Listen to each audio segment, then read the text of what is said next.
सरकार का गठन किया गया, गठन हुआ, यानी कि formation of interim government of 14 members, 14 members interim government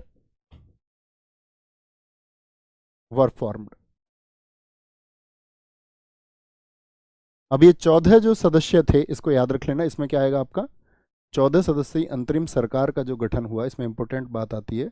एक तो आती है 24 अगस्त की डेट, 24 अगस्त, 24 अगस्त 1946 को इसको अनाउंस किया गया था, इसकी घोषणा की गई थी, इसकी घोषणा की गई थी। ओके, और साथ में याद रख लेना, कभी भी पूछे अनाउंसमेंट कब हुआ आपका 24 अगस्त को, और गठन कब हुआ अगर ये पूछा जाए तो ये गठन, ये सरकार बन पाई थी आपका कब, 2 सितंबर को।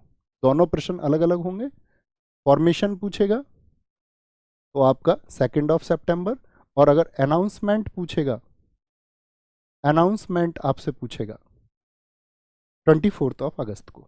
दोनों बातें याद रखेंगे, बड़ी आसान सी बातें हैं ये। देखना इन सबसे क्वेश्चन आएंगे, आज हम जो प्रैक्टिस करेंगे आप इस बात को देखेंगे। साथ में एक अगली बात आती है, देखो 14 सदस्य कौन कौन थे, इसका तो आपको एक बार एक फ़ोटो ले लेना है, और फोटो शायद इन्होंने लगाया नहीं है, और मैंने इनको इमेज भेजी थी भाई साहब को, और ये शायद उसको लगानी भूल गए हैं, है ना, इतने पढ़े लिखे आप हैं। नहीं नहीं नहीं, है यहाँ पे, इसका एक इमेज ले लो, फोटो ले लो। इंग्लिश मीडियम वाले बच्चे गूगल पे आप इतना समझदार हैं कि आप एक लिखना उसमें एंटरिम गवर्नमेंट 1946, तो जिसको ना समझ में आए तो इसका एक स्क्रीनशॉट जब ले लें तो मुझे बताएं, आज कॉपी में नोट करना, एक पेज छोड़ दो इसके लिए। जवाहरलाल नेहरू इसके उपाध्यक्ष बने थे, क्योंकि इस समय एग्जीक्यूटिव काउंसिल थी, और विदेश विभाग इनको मिला था, और कॉमनवेल्थ से रिलेटेड जो भी मैटर्स हैं। होम मिनिस्ट्री वल्लभ भाई पटेल को, ठीक है। कम्युनिकेशन और आपका क्या बोलेंगे, जो ब्रॉडकास्टिंग है वो वल्लभ भाई पटेल को। डिफेंस बलदेव सिंह। जो इंडस्ट्रीज मिली थी आपका वो जॉन मथाई को मिली थी, डॉक्टर जॉन मथाई। देख पा रहे हैं इसको, एक बार बताएं मुझे, नोट कर लेंगे, नोट कर लेंगे दोस्त, कोई दिक्कत तो नहीं आएगी, बोलो भाई। तो जो एंट्रीम गवर्नमेंट बनी उसमें कितने मेंबर्स हैं, टोटल 14 मेंबर्स हैं। जी भैया, हम इन सबको पढ़ेंगे। सी राजगोपालाचारी इसमें शिक्षा मंत्री थे। जॉन मथाई सबसे ज्यादा पूछे जाते हैं इसमें। खाद्य आपूर्ति मंत्री राजेंद्र प्रसाद जी थे। रेलवे मंत्री बहुत पूछे जाते हैं, आसफ अली। श्रम मंत्री कौन थे एंट्री गवर्नमेंट में, बाबू जगजीवन राम। अब देखो मैंने कहा था ना मुस्लिम लीग एग्री कर गया था बाद में, तो ये आप देख सकते हैं अब्दुल रब रस्तर, लियाकत अली और गंजाफर अली खान, तो ये मुस्लिम लीग के सदस्य ही हैं तीन। ये तीन मुस्लिम लीग के एंट्रीम गवर्नमेंट में कितने मेंबर थे, अंतरिम सरकार में मुस्लिम लीग के कितने सदस्य थे, ये तीन है, जिनको एक को स्वास्थ्य मंत्री, एक को संचार और एक को वित्त दिया गया। याद रखेंगे कितने मेंबर्स हैं, 3 मेंबर्स हैं। वापस आए, अरे लिख सकते हो ना, थोड़ा सपोर्ट भी किया करो, बोला भी करो थोड़ा। बोले भैया कोई दिक्कत नहीं है, धीरे धीरे चलते रहेंगे, पढ़ते रहेंगे। यहीं पे दोस्त आपका क्लीमेंट एटली की एक घोषणा आई, उसको नोट करें। क्लीमेंट एटली,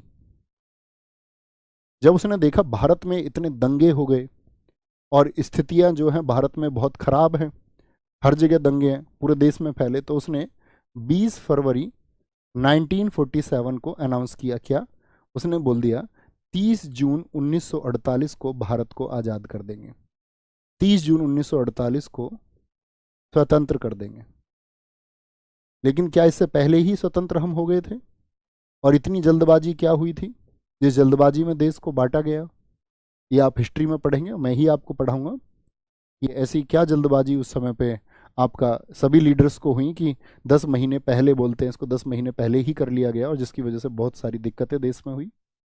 30 जून 1948 को हम स्वतंत्र कर देंगे, ये अनाउंस कर दिया। India will be become independent in 1948।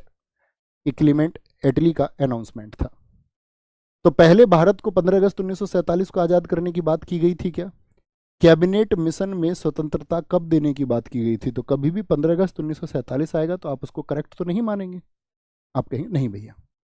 यहाँ पे आते हैं, फिर आता है भारत स्वतंत्रता अधिनियम, जो हमारा आज का लास्ट टॉपिक होगा।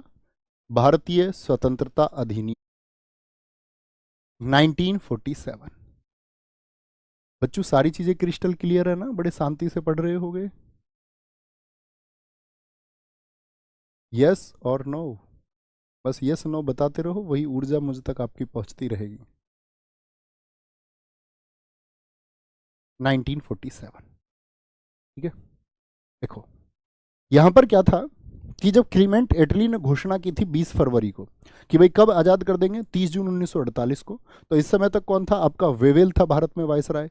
लेकिन यहाँ वेवेल की जो योजना है, वेवेल की जगह पे कौन आया था फिर, माउंट बेंटेन आया था, माउंट बेटन, जिसको भारत का पहला वायसराय हम बोलते हैं। ठीक है, भारत का पहला वायसराय बोलेंगे, आप बोलेंगे नहीं भैया, आप सबको याद होगा मैंने आपको बताया था 1858 के एक्ट में, 1858 के एक्ट में भारत के गवर्नर जनरल को जब कंपनी का शासन आया तो भारत का वायसराय कहा गया और वो कैनिंग हुआ। स्वतंत्र भारत का पहला वायसराय बोले, यानी इंडिपेंडेंट इंडिया का पहला वायसराय, तब वो माउंट बेटन होगा, क्योंकि वेविल की जगह उसने स्थान लिया था और आजाद भारत तक यही रहा था। कौन आया यहाँ पे, माउंट बेटन। अब माउंट बेटन जो आया यहाँ पे, तो माउंट बेटन एक योजना लेके आया जिसको माउंट बेटन प्लान बोलते हैं। क्या था माउंट बेटन प्लान, इसको समझे।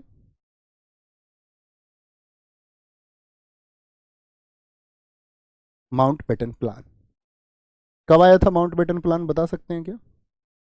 पहले तो लेके आया था ये आपका क्या बोलेंगे, माउंट बेटन योजना, इसको बाद में समझेंगे, इससे पहले इसका थोड़ा बैकग्राउंड समझो।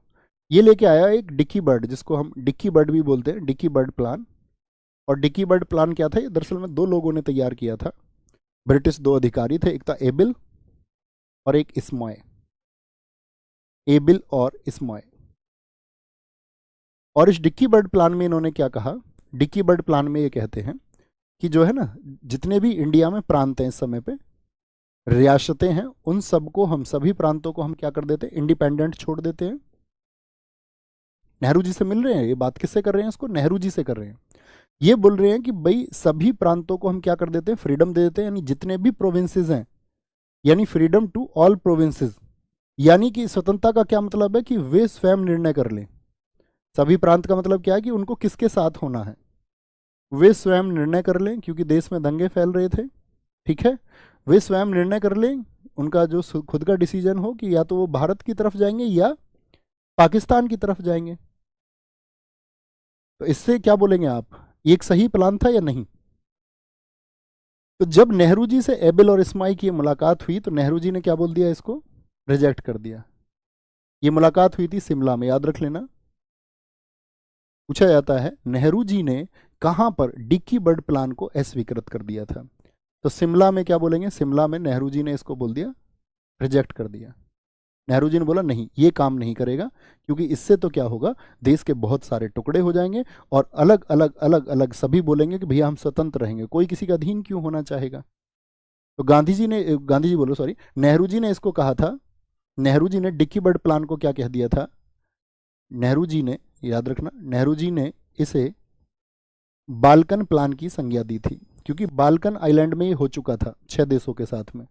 उन्होंने कह दिया था कि वे स्वतंत्र रहेंगे और बाद में बहुत अस्थिरताएं हैं वहाँ पर, और वहाँ पर सरकारें आपका क्या बोलेंगे, सर्वाइव ही नहीं कर पाई। इसको बोल दिया था बाल्कन प्लान। जैसे बाल्कन देशों को बांटा गया, ऐसे ही आप हमारे देश को बांटना चाहते हैं कि यहाँ पे सब फ्रीडम से डिसीजन लेंगे, तो फिर आपका देश जो है वो सर्वाइव नहीं कर पाएगा और एक यूनाइट इंडिया नहीं बन पाएगा। इसे बाल्कन प्लान की संज्ञा दी। बड़ा महत्वपूर्ण प्रश्न बनता है, नेहरू जी ने बाल्कन प्लान किसको कह दिया था, तो डिक्की बर्ड प्लान को कह दिया था। किसको, डिक्की बर्ड प्लान को। ओके, यहां पर आएंगे माउंट बेटन योजना में। साथी एक बात मुझे बताएं, माउंट बेटन योजना जब नेहरू जी ने इसको क्या बोल दिया, एक्सेप्ट किया कि रिजेक्ट किया, आप कहेंगे एबिल और इस्माइल के इस प्लान को क्या बोल दिया इन्होंने, एक्सेप्ट नहीं किया। तो तब माउंट बेटन ने सुधार करके एक दूसरी योजना लाई, जिसको हम बोलते हैं 3 जून 1947। 3 जून 1947 को माउंट बेटन योजना, ये क्या है, ये इसका बैकग्राउंड था। ठीक है, 3 जून 1947 को माउंट बेटन योजना आई, जो भारत का उस समय पर वायसराय था। क्या कहता है, इसने दो मुद्दों पर बात की भारत में। एक तो भारत के विभाजन को लेकर के, विभाजन को लेकर के, ठीक है, यानी विभाजन किस प्रकार से होगा और स्वतंत्रता कैसी होगी, इन दो मुद्दों पर इसने बात की इसमें। और इसके लिए क्या बोलेंगे, बैकग्राउंड और जाने थोड़ा सा, यहां से क्वेश्चन सीडीएस ने 2023 में ही पूछा क्वेश्चन। एटली ने 4 जुलाई 1947 को, 4 जुलाई 1947 को, 4 जुलाई 1947 को हाउस ऑफ कॉमन्स में भारत का जो स्वतंत्रता अधिनियम है उसको पेश किया था। हाउस ऑफ कॉमन्स, एचओसी लिख लो, निम्न सदन जिसको हम बोलते हैं, हाउस ऑफ कॉमन्स में, हाउस ऑफ कॉमन्स में क्या बोलेंगे, Indian independence act, I act बोलते हैं इसको, आई एक्ट 1947 कब पेश हुआ था? इनकी डेट बड़ी इंपॉर्टेंट है, ये हर एग्जाम में लगभग पूछी गई है। अब क्या होता है, 15 जुलाई को, 15 जुलाई को ये गया आपका हाउस ऑफ कॉमन्स में, ये क्या हो गया था, पास हो गया था। HOC लिख सकते हैं ना हाउस ऑफ कॉमन्स में। 16 जुलाई को, अगले दिन ही 16 जुलाई 1947 को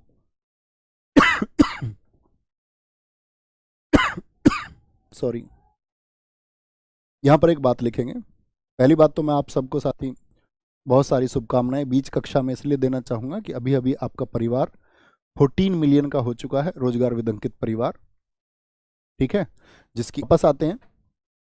HOC का मतलब क्या है, इसको लिखें दोस्त एक बार, हाउस ऑफ कॉमन्स, ये निम्न सदन है ब्रिटेन का, जैसे हमारे यहाँ लोकसभा है, लोअर हाउस है, और HOL है हाउस ऑफ लॉर्ड्स, इसको भी लिखिए। हाउस ऑफ लॉर्ड्स में ये कब हुआ आपका, अगले दिन आपका पास हो गया हाउस ऑफ लॉर्ड्स में, ओके। तो यानी कि उच्च सदन में भी पास हो गया। अब सबसे इंपॉर्टेंट बात आती है यहाँ पे, 18 जुलाई को इसको शाही स्वीकृति मिली, रॉयल अप्रूवल जिसको हम बोलते हैं। 18 जुलाई 1947 को जो एम्परर है उसने इस पे साइन कर दिए, सम्राट के साइन हो गए इस पे। तो साइंड बाई एम्परर ऑन 18 जुलाई 1947, इसी को हम बोलते हैं भारतीय स्वतंत्रता अधिनियम को शाही स्वीकृति। एक रॉयल अप्रूवल कब मिला था, रॉयल अप्रूवल, और इसी दिन ये क्या हो गया आपका फाइनली, फाइनली। अब SSC CGL में एक क्वेश्चन पूछा गया था, अगर मैं आपसे पूछ लूं तो मुझे विश्वास है इस क्लास के शायद 99.99% बच्चे जवाब नहीं दे पाएंगे जब हम चीजों को ऊपर ऊपर से पढ़ना चाहते हैं। प्रश्न पूछा गया SSC CGL 2023 में, भारत को आजादी भारत स्वतंत्रता अधिनियम की किस धारा से मिली थी, बताइए। चैलेंजिंग क्वेश्चन है आपके लिए, और आप इसको रिसर्च करेंगे, जो मैंने शब्द अभी बोले हैं आप देखेंगे हाँ भैया वाकई में पूछा गया है। क्या बोलेंगे, 18 जुलाई 1947 को, सर इसको पूरा लिखिए बेटा, पूरा लिखा हुआ 18 जुलाई 1947 को सम्राट के साइन हुए, हो गया पूरा। अच्छा ये भी लिखना था, 18 जुलाई 1947 को सम्राट के द्वारा इसको हस्ताक्षरित कर दिया गया और इसे शाही स्वीकृति मिली। और इसे तो आप लिख सकते हैं, धारा भैया 87, धारा 343, धारा 7, धारा 87, कुछ भी लिख रहे हो तुम, कुछ भी लिख रहे हो, धारा 7, धारा 7, धारा 87 कह रहे हैं बहुत सारे लोग, धारा 87 याद रख लेना, भारतीय स्वतंत्रता अधिनियम में जो हमको स्वतंत्रता मिली, यानी जो शाही स्वीकृति मिली थी, वो मिली थी धारा 8 से, धारा 8 के सब सेक्शन 1 से। इसको नोट करके रख लो। इतनी बात में कोई दिक्कत, यहां तक की बात, क्या बात की गई इसमें भारतीय स्वतंत्रता अधिनियम में, छोटे छोटे से पॉइंट ऐसे लिखेंगे। स्वतंत्रता के बाद में, स्वतंत्रता के बाद 2 अधिराज्य होंगे, क्या बात की गई, कौन से 2 अधिराज्य दोस्त, डोमिनियन समझते हैं हाँ या ना, हाँ भैया आपने बताया था, सिर्फ सम्राट जो होगा ना वो एक्स कंट्री का होगा, बाकी अधिकार हमारे होंगे। क्या बोलेंगे, यहां पर बात की गई, there will be 2 dominions, 2 dominions after independence. कौन कौन से 2 होंगे, अच्छा एक प्रश्न पूछूंगा आपसे, कल के आपके कमेंट्स ने मुझे बहुत शक्ति दी, बहुत सारे बच्चों ने लिखा भैया जैसे भी इसको चाहे ये पूरा कोर्स 10-20 दिन और भी चलाना पड़े तो हम उसके लिए तैयार हैं, आपका ये। तो कौन कौन से 2 डोमिनियंस की बात की गई थी, एक तो भारत होगा डोमिनियन भाई, 15 अगस्त 1947 को हम क्या, आपका मैंने आपको एक बात कही थी कि सवरीन हो गए थे, क्या संप्रभु हो गए थे हम 15 अगस्त, नहीं भैया हम डोमिनियन हुए थे। संप्रभु तो हम किस दिन हुए थे जरा बताएं, इंडिया और पाकिस्तान, इस समय पे याद रख लेना 15 अगस्त 1947 को हमारा देश सवरीन नहीं हुआ था, डोमिनियन बना था। और सवरीन हम हुए थे किस दिन, जिस दिन हमारा संविधान, जिस दिन हम गणतंत्र हुए, 26 जनवरी 1950, ये हुई ना अच्छे बच्चे वाली बात। दूसरी बात पर आएंगे,